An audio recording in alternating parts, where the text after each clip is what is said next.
इसी बीच बड़ी खबर बता दें, राजस्थान चुनाव को लेकर बीजेपी की तैयारी से जुड़ी इस वक्त की एक अहम खबर आ रही है।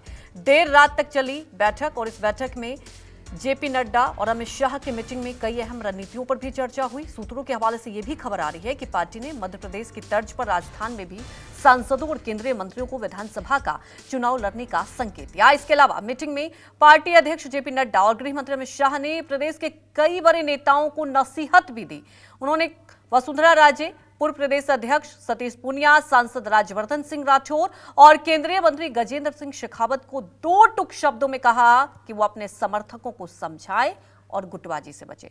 सूत्रों के मुताबिक खबर यह भी है कि वसुंधरा राजे से नड्डा और शाह ने करीब 20 मिनट तक 1-to-1 बात भी की। इस दौरान वसुंधरा राजे से कहा गया कि आप बड़ी नेता हैं, पार्टी ने इस चुनाव में चेहरा सामने नहीं रखा, लेकिन यह भी नहीं कहा है कि कभी मौका नहीं देंगे, इसलिए आप नाराजगी दूर कर चुनाव में जुटे। और इसके अलावा मीटिंग में पार्टी और संघ से सर्वे को सामने रखकर करीब 70 सीटों की पहली सूची में से कई नामों पर फिर से सर्वे कराने की भी बात हुई है।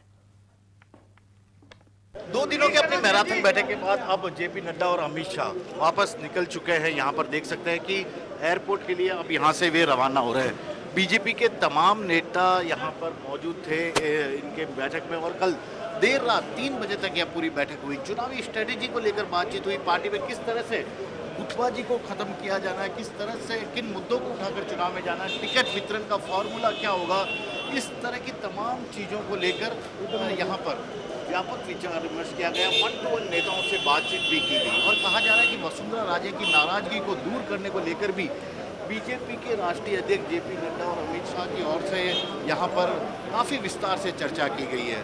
संघ की तरफ से पार्टी के संगठन महासचिव चंद्रशेखर वी सतीश इनसे मुलाकात करने आए थे और कहा जा रहा है कि पार्टी का अपना इंटरनल सर्वे के साथ साथ जो संघ का सर्वे था उसे लेकर भी यहाँ पर राजस्थान के बीजेपी नेताओं के साथ चर्चा हुई। तो फिलहाल यही देखना होगा कि अब पहली सूची जो जारी होगी वह किस तरह की संकेतों को देने वाली होगी, लेकिन इतना जरूर कह दिया गया कि मध्य प्रदेश की तर्ज पर सांसदों को भी राजस्थान में विधानसभा का टिकट दिया जा सकता है। कैमरामैन विजय सिंह के साथ श्रीवत्सन, जयपुर न्यूज़ 24।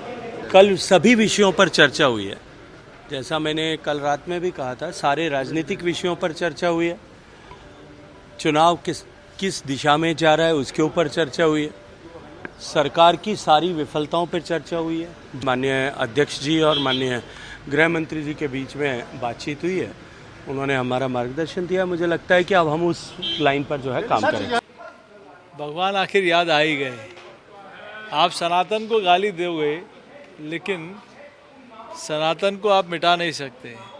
सनातन को मिटाने वाले मिट जाएंगे और ये तय है कि राजस्थान में और कांग्रेस के अलायंस ने जो पाप किया है, सनातन को मिटाने का दुस्साहस करने का प्रयास किया है, उसका जवाब निश्चित रूप से कांग्रेस को मिलेगा। और राजस्थान की जनता ने ये सारा देखा है। उन्होंने राम दरबार को टूटते हुए देखा है, उन्होंने शिवालयों को और मंदिरों को तोड़ा है इस सरकार ने, ये भी देखा है। इसलिए इनको तो आने वाले समय में चुनाव का इंतज़ार कर रही है राजस्थान की जनता। और निश्चित रूप से ये भ्रष्टाचार में डूबी हुई सरकार और बहन बेटियों की रक्षा ना करने वाली ये सरकार, सनातन धर्म के ऊपर चोट करने वाली ये सरकार है, इसको जनता चुनाव में जवाब देगी। चुनाव अधिकृत घोषणा होने तक और उसके बाद कार्यक्रम क्या करना चाहिए इसका डिटेल में चर्चा हुआ है और प्रोग्राम भी हमने चॉकआउट किया है। उसका डिटेलिंग आपको बाद में संबंधित व्यक्ति आपको करेंगे। श्राद्ध पक्ष से पहले घोषणा हो जाएगी या नवरात्रों में होगी? तो वो भी जब हम दिल्ली में मिलेंगे तब निर्णय होगा।